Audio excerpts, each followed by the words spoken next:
తెలంగాణ రాష్ట్రంలో మొత్తం 17 లోక్సభ స్థానాలున్నాయి. ఇక్కడ 8 కాంగ్రెస్, 8 బీజేపీ, ఒకటి ఎంఐఎం గెలిచింది.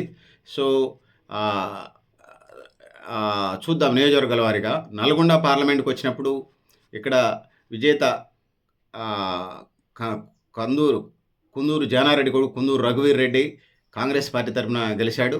అతనికొచ్చినటువంటి ఓట్లు మొత్తం వివరాలు ప్రతీది 17 పార్లమెంట్ స్థానాలకు సంబంధించి చూసుకుంటూ వద్దాం. సో, ఈ కుందూరు రఘువీర్‌కి వచ్చినటువంటి ఓట్లు 7,84,337 ఓట్లు. సో, తన సమీప ప్రత్యర్థి బీజేపీ అభ్యర్థి సైదిరెడ్డి శానంపూడి సైదిరెడ్డి ఎవరైతే ఉన్నారో తనకొచ్చిన ఓట్లు 2,24,432 ఓట్లు. సో, కుందూరు రఘువీర్ రెడ్డికి మెజారిటీ 5,59,905 ఓట్లు వచ్చినాయని తెలియజేస్తా ఉన్నాను. ఇక దాని తర్వాత ఖమ్మం ఎంపీ సీట్‌ని మనం చూసుకున్నప్పుడు మొత్తం 17 ఎంపీ సీట్లు. దాని తర్వాత మనం ఖమ్మం ఎంపీ సీట్‌ని చూసుకున్నప్పుడు ఇక్కడ రామ్ సహాయం రఘురామ్ రెడ్డి RRR కాంగ్రెస్ పార్టీ అభ్యర్థిగా పోటీ చేశాడు. అతనికి వచ్చిన ఓట్లు 7,66,929 ఓట్లు వచ్చినాయి. తన సమీప ప్రత్యర్థి బీఆర్ఎస్ అభ్యర్థి నామా నాగేశ్వరరావు ఇక్కడ పోటీ చేశారు. తనకు వచ్చినటువంటి ఓట్లు 2,99,082 ఓట్లు. సో, ఇక్కడ కాంగ్రెస్ ఆధిక్యం, RRRకి వచ్చిన ఆధిక్యం 4,67,847. సో, దాని తర్వాత మహబాద్ పార్లమెంట్కి సంబంధించి వచ్చినప్పుడు విజేత ఇక్కడ కాంగ్రెస్గా ఉంది. ఇక్కడ కాంగ్రెస్ పోరిక బలరాం నాయక్ కాంగ్రెస్ అభ్యర్థిగా గెలిచారు. ఈ పోరిక బలరాం నాయక్ వచ్చినటువంటి ఓట్లు 6,12,774 ఓట్లు వచ్చినాయి. సో, తన సమీప ప్రత్యర్థి బీజేపీ అభ్యర్థి మాలోత్ కవిత ఎవరైతే ఉన్నారో రెండో స్థానంలో వచ్చారు. ఇక్కడ 2,63,609 ఓట్లు వచ్చినాయి. అంటే పోరిక బలరాం నాయక్ ఆధిక్యం 3,49,165 ఓట్లు, 3,49,165 ఓట్ల మెజారిటీతో గెలిచాడు. సో, దాని తర్వాత భువనగిరి పార్లమెంట్కి వచ్చినప్పుడు కాంగ్రెస్ పార్టీ అభ్యర్థి చామాల కిరణ్ కుమార్ రెడ్డి గెలుపొందారు. ఈ చామాల కిరణ్ కుమార్ రెడ్డికి సంబంధించి వచ్చినటువంటి ఓట్లు 6,29,143 ఓట్లు వచ్చినాయి. 6,29,143 ఓట్స్ వచ్చినాయి. తన సమీప ప్రత్యర్థి బీజేపీ అభ్యర్థి బూర నరసయ్య గౌడ్ మాజీ ఎంపీ తనకు వచ్చినటువంటి ఓట్లు 4,06,973. సో, ఆధిక్యం 2 లక్షల అంటే మెజారిటీ చామాల కిరణ్ కుమార్ రెడ్డికి వచ్చినటువంటి మెజారిటీ 2,22,170 ఓట్ల మెజారిటీతోని బీజేపీ మీద కాంగ్రెస్ అభ్యర్థి గెలిచాడు. దాని తర్వాత వరంగల్ పార్లమెంట్ స్థానానికి వచ్చినప్పుడు కడియం కావ్యక్క కడియం శ్రీహరి కూతురు విజేతగా నిలిచారు. వచ్చినటువంటి ఓట్లు 5,81,294 ఓట్లు వచ్చినాయి. సో, తన సమీప ప్రత్యర్థి బీజేపీ అభ్యర్థి ఆరూరు రమేష్కి వచ్చినటువంటి ఓట్లు 3,60,955 ఓట్లు వచ్చినాయి. సో, ఆధిక్యం 2 లక్షల కడియం కావ్యకి 2,20,339 ఓట్లు వచ్చినాయి. దాని తర్వాత పెద్దపల్లి పార్లమెంట్ని మనం తీసుకున్నప్పుడు పెద్దపల్లి పార్లమెంటు అభ్యర్థి కాంగ్రెస్ అభ్యర్థి గడ్డం వంశీకృష్ణ గెలిచారు. సో, గడ్డం వంశీకృష్ణకు వచ్చినటువంటి ఓట్లు 4,75,587 ఓట్లు వచ్చినాయి. సో, సమీప ప్రత్యర్థి బీజేపీ అభ్యర్థి గోమాశ శ్రీనివాస్కి వచ్చినటువంటి ఓట్లు 3,44,223 ఓట్లు వచ్చినాయి. 3,44,223 ఓట్లు వచ్చినాయి. మెజారిటీ గడ్డం వంశీకృష్ణ కాంగ్రెస్ అభ్యర్థికి వచ్చినటువంటి మెజారిటీ 1,31,364 ఓట్ల మెజారిటీతో గెలిచాడు. దాని తర్వాత నాగర్ కర్నూలుకు సంబంధించి వచ్చినప్పుడు డిప్యూటీ సీఎం సోదరుడు మల్లు రవి కాంగ్రెస్ పార్టీ అభ్యర్థిగా గెలుపొందారు.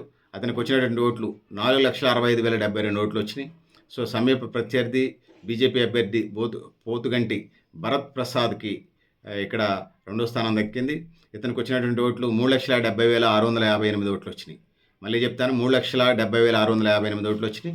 ఓవరాల్గా నాగర్ కర్నూలులో మల్లు రవికి వచ్చినటువంటి మెజారిటీ 94,414 ఓట్లు వచ్చినాయి అనేది తెలియజేస్తా ఉన్నాను. జహీరాబాద్కి వచ్చినప్పుడు జహీరాబాద్లో ప్రధానంగా సురేష్ కుమార్ షెట్కర్, ఈ సురేష్ కుమార్ షెట్కర్కి ఏదైతే కాంగ్రెస్ అభ్యర్థి గెలిచాడు. ఈ వచ్చినటువంటి ఓట్లు 5,28,418 ఓట్లు వచ్చినాయి. సో, తన సమీప ప్రత్యర్థి బీజేపీ అభ్యర్థి బీబీ పాటిల్ ఇతను రెండో స్థానంలో నిలిచాడు. 4,82,230 ఓట్లు వచ్చినాయి. ఇక్కడ సురేష్ షెట్కర్ కాంగ్రెస్ అభ్యర్థి యొక్క మెజార్టీ 46,188 ఓట్లు వచ్చినాయి.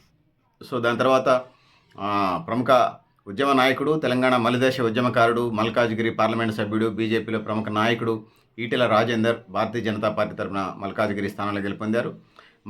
ఈటెల రాజేందర్కి వచ్చినటువంటి ఓట్లు 9,91,042 ఓట్లు వచ్చినాయి. తన సమీప ప్రత్యర్థి కాంగ్రెస్ అభ్యర్థి పట్నం సునీతా మహేందర్ రెడ్డికి రెండవ స్థానంలో నిలిచారు. సునీతా మహేందర్ రెడ్డికి వచ్చినటువంటి ఓట్లు 5,99,567 ఓట్లు వచ్చినాయి. సో పట్నం సునీతా మహేందర్ రెడ్డి మీద ఈటెల రాజేందర్ మెజారిటీ 3,91,475 ఓట్లు మెజారిటీ వచ్చింది. ఇక దాని తర్వాత కరీంనగర్ మాజీ బీజేపీ రాష్ట్ర అధ్యక్షుడు జాతీయ ప్రధాన కార్యదర్శి బండి సంజయ్ భారతీయ జనతా పార్టీ కరీంనగర్ నుంచి గెలిచింది. ఇక్కడ బండి సంజయ్ కుమార్కి వచ్చినటువంటి ఓట్లు 5,85,116 ఓట్లు వచ్చినాయి. తన సమీప ప్రత్యర్థి కాంగ్రెస్ అభ్యర్థి వెల్చాల రాజేంద్రరావు కాంగ్రెస్ రెండో స్థానంలో నిలిచారు. ఈ వెల్చాల రాజేంద్రరావుకి వచ్చినటువంటి ఓట్లు 3,59,907 ఓట్లు వచ్చినాయి. బండి సంజయ్ మెజారిటీ 2,25,209 2,25,209 ఓట్ల మెజారిటీతోని బండి సంజయ్ గెలిచారు కరీంనగర్ పార్లమెంట్ నుంచి. ఇక దాని తర్వాత చేవెళ్ళ పార్లమెంట్కి వచ్చినప్పుడు భారతీయ జనతా పార్టీ విజేత కొండ ఈశ్వేశ్వర్ రెడ్డి, అతనికి వచ్చినటువంటి ఓట్లు 8,09,882 ఓట్లు వచ్చినాయి. ఇక తన సమీప ప్రత్యర్థి కాంగ్రెస్ అభ్యర్థి గడ్డం రంజిత్ రెడ్డి రెండో స్థానంలో నిలిచారు. రంజిత్ రెడ్డికి వచ్చినటువంటి ఓట్లు 6,36,985 ఓట్లు వచ్చినాయి. సో ఈశ్వేశ్వర్ రెడ్డి రంజిత్ రెడ్డి మీద మెజారిటీ ఎంత సాధించారంటే 1,72,897 ఓట్లు మెజారిటీ సాధించారు. దాని తర్వాత నిజామాబాద్ ధరంపురి అరవింద్ అంటే అందరికీ ఫేమస్, మంచి స్పీకరు, మేధావి. సో ఇతను నిజామాబాద్ పార్లమెంట్ నుంచి పోటీ చేశారు.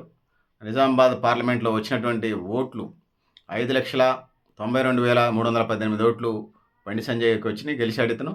తన సమీప ప్రత్యర్థి కాంగ్రెస్ అభ్యర్థి టి జీవన్ రెడ్డి ఇక్కడ పోటీలో ఉన్నారు. తనకు వచ్చినటువంటి ఓట్లు కాంగ్రెస్ పార్టీ జీవన్ రెడ్డికి వచ్చినటువంటి ఓట్లు 4,83,077 ఓట్లు వచ్చినాయి. సో జీవన్ రెడ్డి మీద అరవింద్ మెజారిటీ 1,09,241 ఓట్లు మెజారిటీ వచ్చింది.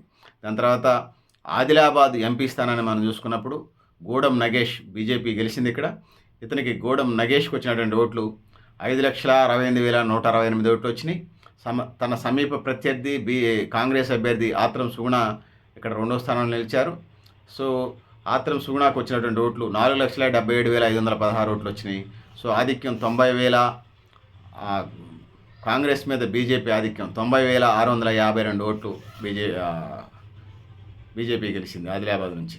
సో దాని తర్వాత సికింద్రాబాద్ పార్లమెంట్ మనం తీసుకున్నప్పుడు ఆ పార్టీ రాష్ట్ర అధ్యక్షుడు కేంద్ర మంత్రి కిషన్ రెడ్డి పోటీ చేశాడు. కిషన్ రెడ్డి ఎంపీ ఎన్నికల్లో గెలిచాడు. కిషన్ రెడ్డి భారతీయ జనతా పార్టీ అభ్యర్థి. కిషన్ రెడ్డికి వచ్చిన ఓట్లు సికింద్రాబాద్ నుంచి 4,73,012 ఓట్లు వచ్చినాయి. సో తన సమీప ప్రత్యర్థి కాంగ్రెస్ అభ్యర్థి దానం నాగేందర్కి కాంగ్రెస్ పార్టీ రెండో స్థానం నిలిచాడు. దానం నాగేందర్కి వచ్చినటువంటి ఓట్లు 4,23,068 ఓట్లు వచ్చినాయి. సో కిషన్ రెడ్డి మెజారిటీ 49,944 ఓట్ల మెజారిటీతోని దానం నాగేంద్ర మీద కిషన్ రెడ్డి గెలిచాడు. దాని తర్వాత మెదక్ పార్లమెంట్ని మనం తీసుకున్నప్పుడు మాధవనేని రఘునందన్ అంటే బాగా ఫేమస్ ఆ పార్టీలో, బీజేపీ అభ్యర్థి గెలిచాడు మెదక్లోంచి. మెదక్ వెంకయ్యనాయుడు తర్వాత వెంకయ్యనాయుడు రిటైర్డ్ అయిన తర్వాత అంత స్థాయి కలిగినటువంటి అంత భవిష్యత్తు ఉన్నటువంటి నాయకుడు రఘునందన్ రావు. సో మెదక్ నుంచి రఘునందన్ రావు గెలిచాడు. మెదక్ రఘునందన్ రావుకి వచ్చినటువంటి ఓట్లు 4,71,217 ఓట్లు వచ్చినాయి. సో తన సమీప ప్రత్యర్థి కాంగ్రెస్ అభ్యర్థి నీలం మధు మీద ఇతను గెలిచాడు. నీలం మధుకు వచ్చినటువంటి ఓట్లు 4,32,078 ఓట్లు వచ్చినాయి. మధు మీద రఘునందన్ అంటే కాంగ్రెస్ మీద బీజేపీకి వచ్చినటువంటి మెజారిటీ 39,139 ఓట్లు మెజారిటీతో గెలిచారు. సో ఇక్కడ మెదక్కి సంబంధించిన పిక్చర్ ఇది. దాని తర్వాత మహబూబ్ నగర్కి సంబంధించి వచ్చినప్పుడు బీజేపీ అభ్యర్థి డికే అరుణ వచ్చినటువంటి ఓట్లు 5,10,747 ఓట్లు 5,10,747 ఓట్లు వచ్చినాయి. తన సమీప ప్రత్యర్థి కాంగ్రెస్ అభ్యర్థి చెల్లా వంశీచంద్రెడ్డి కాంగ్రెస్ అభ్యర్థి ద్వితీయ స్థానంలో నిలిచారు. అతనికి వచ్చినటువంటి ఓట్లు 5,06,247 5,06,247 ఓట్లు వచ్చినాయి. సో వంశీచందర్ రెడ్డి మీద డికే అరుణ మెజారిటీ 4,500 ఓట్లు. తెలంగాణ రాష్ట్రంలో ఇది అతి తక్కువ మెజారిటీగా చెప్పుకోవచ్చు. ఇక హైదరాబాదు పార్లమెంటుకు వచ్చినప్పుడు అసదుద్దీన్ ఓవైసీ ఎంఐఎం ఇది ఒకటే గెలిచింది. బీజేపీ 8, కాంగ్రెస్ 8 గెలిచిన తర్వాత ఎంఐఎం ఒకటి గెలిచింది. ఆ ఒకటి హైదరాబాద్ స్థానం ఈ ఎంఐఎంకి సంబంధించింది. అసదుద్దీన్ ఓవైసీ ఎంఐఎం పార్టీ వచ్చినటువంటి ఓట్లు 6,61,981 ఓట్లు వచ్చినాయి.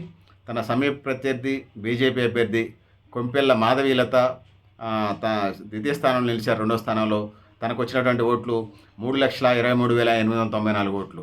సో మాధవీలత బీజేపీ పార్టీ అభ్యర్థి మీద ఎంఐఎం అభ్యర్థి మెజారిటీ 3,38,087 ఓట్లతోని 3,38,087 ఓట్లతోని ఎంఐఎం గెలిచింది. ఇది 17 పార్లమెంట్ స్థానాలకు సంబంధించి ఇప్పటికే చెప్పాం. 8 BJP party, 8 Congress party, 1 MIM గెలిచింది.